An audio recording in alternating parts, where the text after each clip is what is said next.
नमस्कार। प्रादेशिक समाचार के साथ मैं पूजा कुमारी। पहले मुख्य समाचार। राज्य में फर्स्ट टाइम वोटरों की संख्या 22,33,738। 25 वरिष्ठ और दिव्यांग मतदाताओं को निर्वाचन आयोग देगी होम वोटिंग की सुविधा। पूर्व मुख्यमंत्री हेमंत सोरेन ने एसएलपी पर आज सर्वोच्च न्यायालय में आंशिक सुनवाई के बाद याचिका ली वापस। कोल कंपनी सीसीएल और ईसीएल ने वित्तीय वर्ष 2023-24 में निर्धारित कोयला उत्पादन के लक्ष्य को किया पार, सभी मापदंडों में दर्ज की वृद्धि। गढ़वा पुलिस ने जेजेएमपी के उग्रवादी को आंध्र प्रदेश से किया गिरफ्तार, एक राइफल 41 गोलियां समेत कई दस्तावेज बरामद। और JSCA inter district under 19 plate group cricket tournament में पाकुड़ ने लातेहार को 18 रनों से किया पराजित। और अब समाचार विस्तार से। मुख्य निर्वाचन पदाधिकारी झारखंड ने प्रेस नोट जारी करते हुए बताया है कि इस चुनाव में प्रथम बार मतदान करने वाले मतदाताओं की संख्या 22,33,738 है।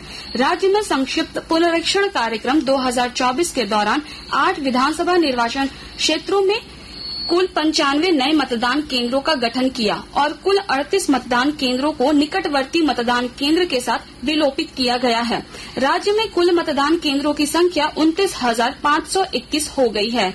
राज्य में 85 वरिष्ठ और निर्धारित सीमा के तहत आने वाले दिव्यांग मतदाताओं को होम वोटिंग की सुविधा उपलब्ध कराई गई है।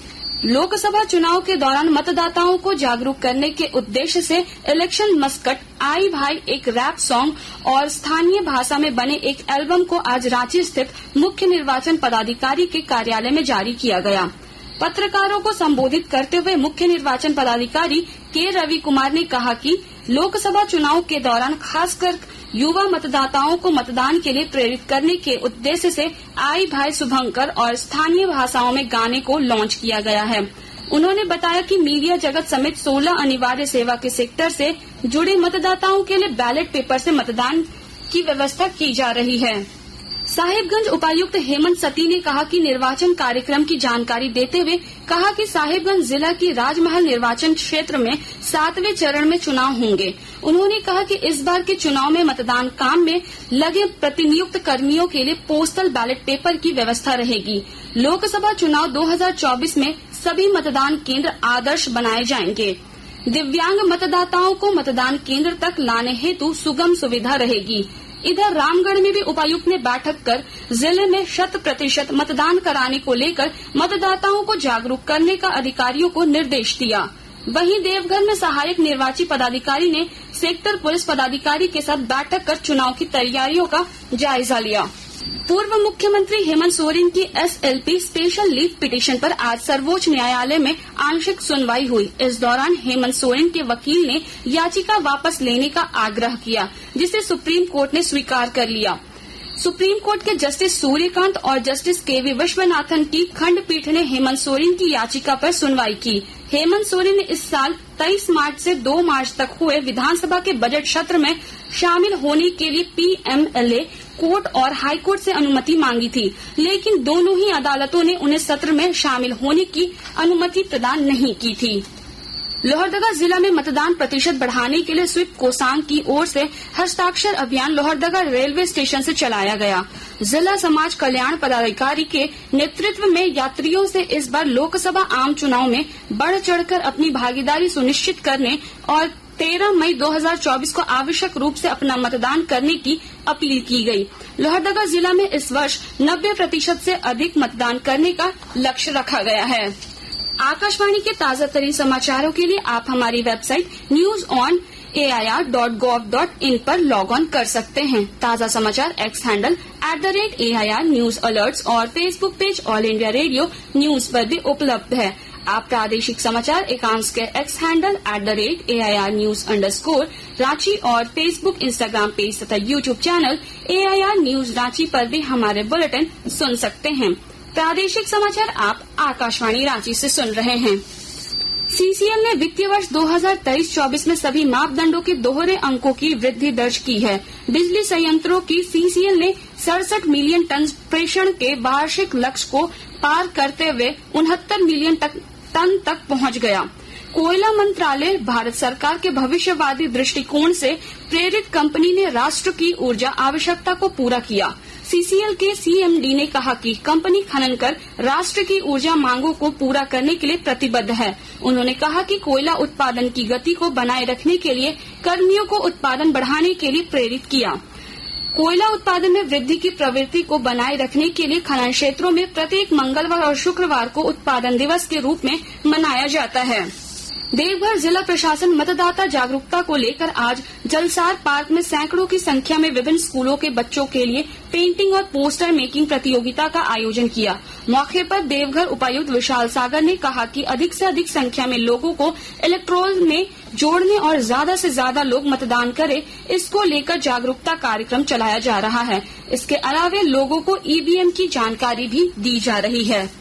हजारीबाग जिले में जंगल में आग नहीं लगे, इसके लिए वन, पर्यावरण और जलवायु परिवर्तन विभाग ने फरवरी माह से ही तैयारी प्रारंभ कर दी है। और जानकारी के साथ हमारे संवाददाता। गर्मी बढ़ने के साथ जंगल में आग लगने का खतरा बढ़ जाता है। जंगल में आग प्रकृति और मानव जनित दोनों कारण से लगते हैं। फॉरेस्ट ट्रेनिंग स्कूल हजारीबाग के निदेशक जेपी भगत बताते हैं कि सर्वाधिक संख्या मानव जनित है।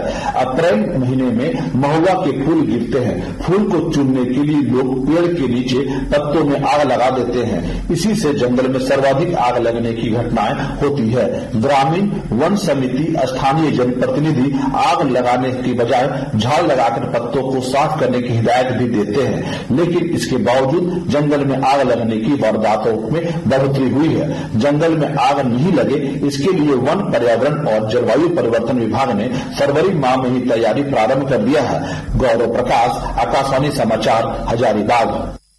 भारतीय जनता पार्टी के रांची महानगर कार्यालय में आज विधानसभा का बूथ स्तरीय सम्मेलन किया गया। कार्यक्रम में भाजपा के प्रदेश स्तरीय पदाधिकारी सहित कार्यकर्ता उपस्थित रहे।